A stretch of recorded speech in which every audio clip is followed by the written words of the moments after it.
Hello friends, CBDT ने form 26 as को कर दिया है अमेंड, जिससे रिलेटेड नोटिफिकेशन 28 मई को की गई थी इशू, जो मैंने आपके साथ शेयर भी की थी। कौन सी इम्पॉर्टेंट डिटेल्स हैं जो अब 26 एएस के अंदर अपलोड होंगी और किस तरह से आपकी टैक्स चोरी होने वाली है अब बहुत ही ज़्यादा मुश्किल। तो स्टार्ट कर लेते हैं वीडियो को, ताकि सभी डिटेल्स आपको अच्छे से पता लग जाएं। उससे पहले चैनल को ज़रूर सब्सक्राइब कर लीजिएगा, ताकि सभी इम्पॉर्टेंट अपडेट्स एंड अलर्ट्स आपको मिलते रहें। नाउ सीबीडीटी वाइड नोटिफिकेशन जो कि 28 मई को की गई थी issue, amended form 26 as in section 285EE with effect from 1 June 2020. New Form 26AS will also provide information in respect of specified financial transaction. अभी तक आपका जो 26AS है वो सिर्फ आपको डिटेल्स देता है आपके TDS एंड TCS की, लेकिन अब ये उससे कई ज़्यादा इन्फॉर्मेशन जो है आपकी अपलोड की जाएगी 26AS के अंदर, जिनमें से एक इम्पॉर्टेंट इन्फॉर्मेशन है स्पेसिफाइड फाइनेंशियल ट्रांजैक्शन। कौन सी हैं ये स्पेसिफाइड फाइनेंशियल ट्रांजैक्शन जिनकी डिटेल्स अब आपके 26 एएस के अंदर दिखाई देंगी, which include transaction of purchase and sale of goods, property, services, work contract, investment, expenditure, taking or accepting any loan or deposit of such value as may be prescribed but not less than 50,000। तो ये सभी transactions आपकी अब आपके 26 AS के अंदर आपको दिखाई देंगे, अपलोड की जाएंगी सीबीडीटी के through. Information about income tax demand refund, आपके अगेंस्ट कोई प्रोसीडिंग पेंडिंग है, प्रोसीडिंग कंप्लीट हो चुकी है, विच में include assessment, reassessment under section 148, 153A and 153C, search and seizure के केस में revision appeal will also be shared in this form 26AS। तो वो भी आपकी जो सारी इंफॉर्मेशन है वो 26AS के अंदर शेयर की जाएंगी, ताकि डिपार्टमेंट को आपकी जो है पूरी जानकारी हो सके, डिपार्टमेंट के पास आपकी A to Z इंफॉर्मेशन हो। Information on this Form 26AS will not be a one-time affair at year end। साथ ही साथ आपकी जो ये 26AS के अंदर इंफॉर्मेशन होगी, ये ऐसा नहीं होगा कि ईयर एंड पे आपको पता चलेगी कि आपकी जो पूरा का पूरा ईयर है उसमें ये आपकी जो है सारी डिटेल्स हैं।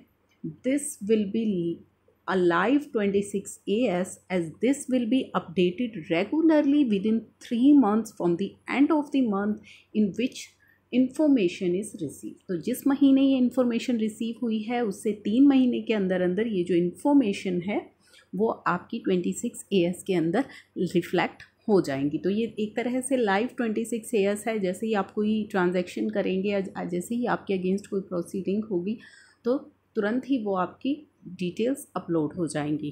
Form 26AS will now be a complete profile of taxpayer for that particular year, as against earlier Form 26AS which just provided the information about tax paid by way of TDS, TCS और self assessing.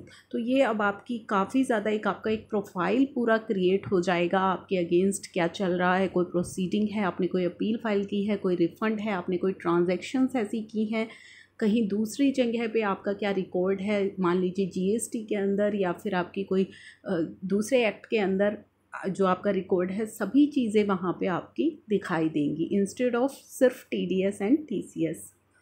This form will also have mobile number, email ID and Aadhaar number of taxpayer. Further, an enabling provision has been notified empowering the CBDT to authorize DZ system or any other officer to upload in this form information received from any other officer authority under any law. तो यहाँ पे आपकी सिर्फ और सिर्फ income tax की ही नहीं, अगर किसी दूसरे लॉ में या किसी दूसरी अथॉरिटी से भी आपसे रिलेटेड कोई इंपॉर्टेंट इन्फॉर्मेशन मिलती है तो वो भी यहाँ पे अपलोड की जाएगी। दस एनी एडवर्स एक्शन इनिशिएटेड और टेकन और found or order passed under any other law such as custom, GST, Benami law, including information about turnover, import, export, will also be put in this Form 26AS so that not only the concerned taxpayer but income tax authority will know and have access to such information. तो कहीं भी किसी भी law में आपके against अगर कोई adverse action दिया गया है या फिर कोई ऑर्डर पास किया गया है तो वो सभी डिटेल्स आपकी इस नई 26AS के अंदर दिखाई देंगी, ताकि ना ही आपको बल्कि इनकम टैक्स अथॉरिटी के पास भी आपकी पूरी इंफॉर्मेशन हो, आपका पूरा रिकॉर्ड हो. This will provide information received by tax department from any other country under the treaty exchange of information about income or asset of the taxpayer located outside India.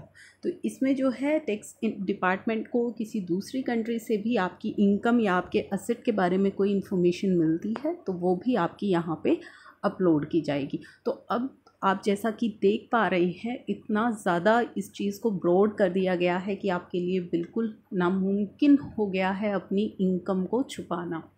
The implication of this new 26AS will be that bank, financial institution or any other authority or customer buyer, while carrying out due diligence of the person and corporate concerned, will now ask for Form 26AS so as to be sure that there is not any major issue about the such person and corporate. तो अब क्या होने लग जाएगा, कोई भी bank, financial institution, कोई भी अथॉरिटी, कोई भी कस्टमर, कोई भी बायर आपको डील करने से पहले आपका 26AS मांगेगा और वहाँ से आपका जो ट्रैक रिकॉर्ड है वो चेक कर पाएगा कि आप जो है कितने जेन्युइन हैं, आपके अगेंस्ट कोई इश्यूज़ तो नहीं चल रहे हैं. This will now make difficult for taxpayer to hide information from any banks, financial institution, authorities about proceeding against any law, tax demand and tax dispute. तो आपके लिए बहुत मुश्किल होने वाला है. अब बैंक से, फाइनेंशियल इंस्टीट्यूशन से आप फ्रॉड करके लोन्स ले लेते हैं तो अब आपका बैंक जब आपसे 26AS मांगेगा तो आपका पूरा रिकॉर्ड बैंक के सामने आ जाएगा. तो ये इम्पॉर्टेंट है इन्फॉर्मेशन की अब आपके 26AS में कितनी ब्रॉड डिटेल्स आपकी आने वाली हैं, जिसके लिए कि आपको भी कॉन्शियस होके अब चलना होगा. इसी इम्पॉर्टेंट इन्फॉर्मेशन के साथ अब मैं इस वीडियो को कर रही हूँ यहीं पे close. Thank you for watching.